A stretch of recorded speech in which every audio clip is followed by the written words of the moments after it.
Alright YouTube, Big Germ's Garage here. We're going to be talking about this Polaris Scrambler 90. I just picked it up today. I found it off Marketplace for $100.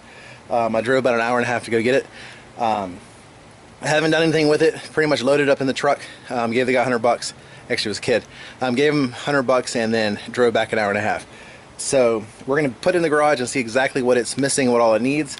What I was told last night when I found it, when I started communicating with the seller, is that it needed a fuse and it needed the carburetor put back together. Apparently they were able to jump it and sprayed it and it started. I'm a little iffy on that, and I'll show you why in just a second. So let me get out of the truck and we'll get it inside because it is starting to rain.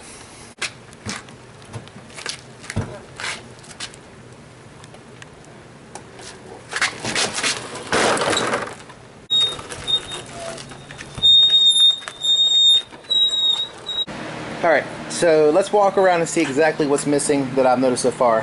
First of all, the seat does not fit. I can't get it to latch. It seems to be a little too big. It won't hook. So I don't know what's up with that.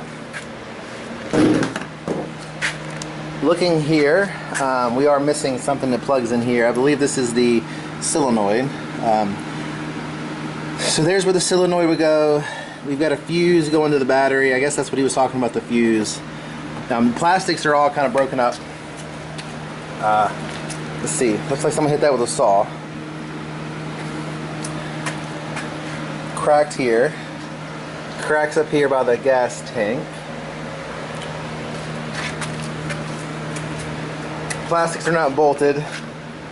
Up here. The front's kind of broken up here. Broken there. And broken down there as well. Alright, so from up here, that's all I see that it needs. I'm going to test the battery in a minute. I'm sure the battery is not any good. If the motor is not locked up, so it's got the little kickstart here.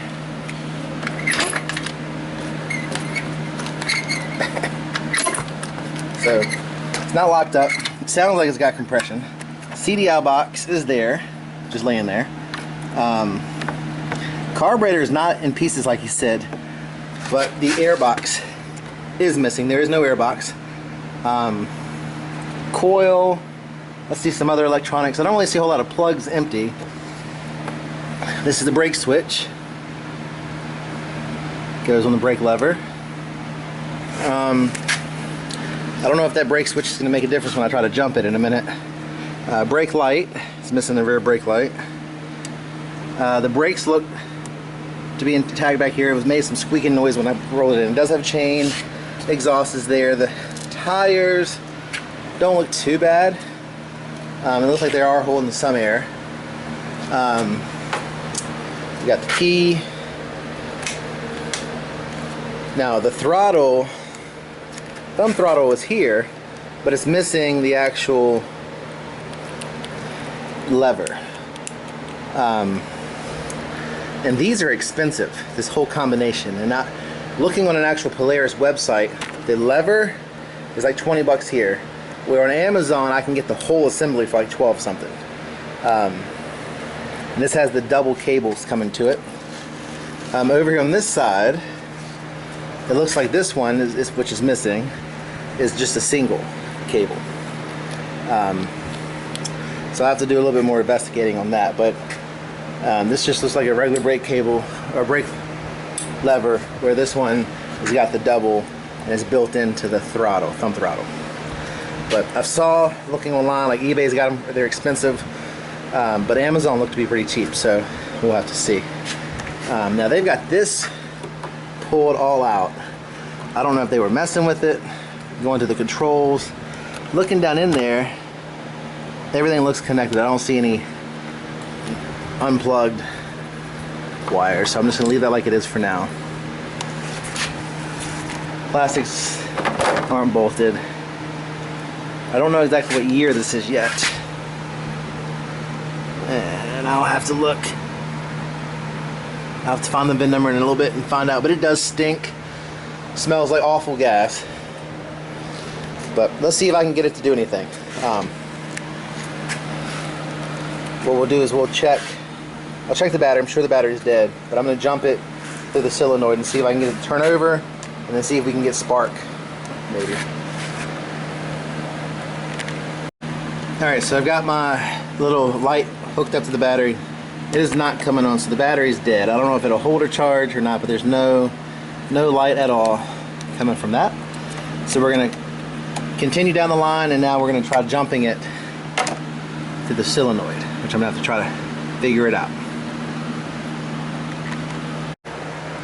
Alright, so I got the jump box hooked up to the battery, just the positive to the negative, and the negative, both hooked up. I've got my little light tester, and we've got this plug where the solenoid would go. When I put it in there, that's power coming from the battery, since the battery's got the jump box to it now. So we know that one's live. The one next, and that's a big red wire coming into the bottom of that plug. So there's two big red wires. So one of them is going to be going to the starter. One of them's coming from the battery. So this one's coming from the battery. The one where there's no power, that's coming from going to the starter. Now, when I touch this one, it's a green with a yellow stripe. Green with a yellow stripe. That one also gives me power. So right now, with power at the battery's got power because of the jump box. One of the big red ones has power that's coming from the battery. No power to the other big red one, which should be going to the starter.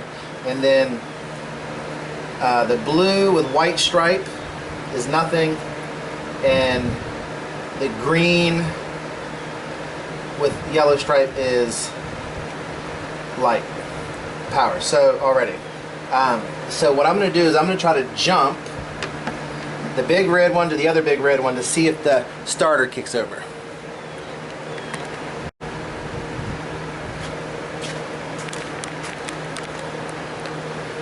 Alright, so we got the solenoid here. I've got this wire put down into the one where there was no power. So there's the two big red wires.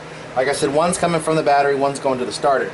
So I'm hoping when I touch this one in this side of the solenoid plug, we should hear the motor turn over. So let's see. Hopefully it doesn't. Everything should be alright. Let's see.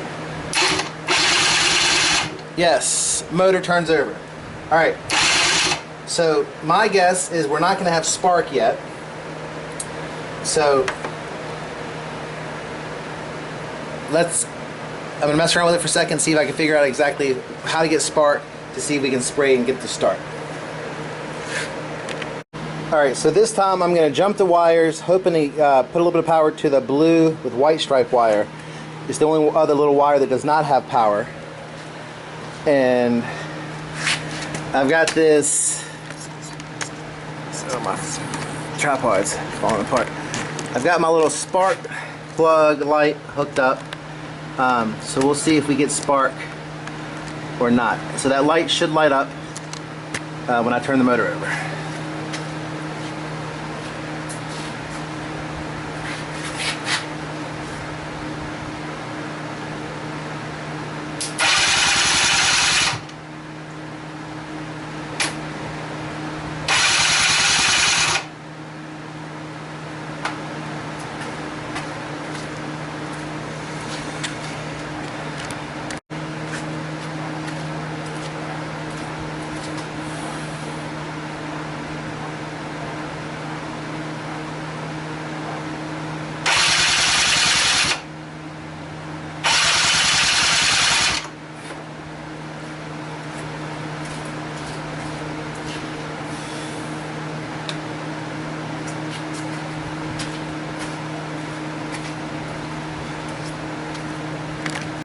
Alright, so I don't want to keep this video going too long. Off camera I did a couple other things just to see if I can get some spark, and I can get it to get spark. But the motor does turn over.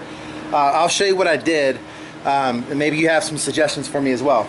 So, right down in here you have the, I'll get the camera so you can see it. Right down in here you have the oil reservoir, and there's a little switch there that tells you if you're out of oil for the mixture. I took that plug apart and jumped it. That didn't do anything. And then I also took the brake switch here, which I'm guessing is for the safety switch. You have to pull on the handbrake. I jumped that as well. So I jumped that. I don't know why it's out of focus, but I jumped it. There we go. And that didn't do anything either. So I'm gonna do a little bit more research. I mean, it could be the coil, it could be the CDI box. Other than that, it's not a whole lot left to it. I guess there's like a rectifier or something. We have the switch up here. It could be something with that, maybe. I will just do some more research, and then if I find out what it is, I'll let you know. If you got any other suggestions on what I should do, like I said, I was sending power to where the solenoid would go. I was jumping it, sending power to where there was no power. Starter works, just not getting any spark. Key switch was on, button was on here as well. So I'll keep messing with it, see if I can get some spark. And make sure you like, subscribe, you leave me some feedback, let me know what you think. Alright, catch you later.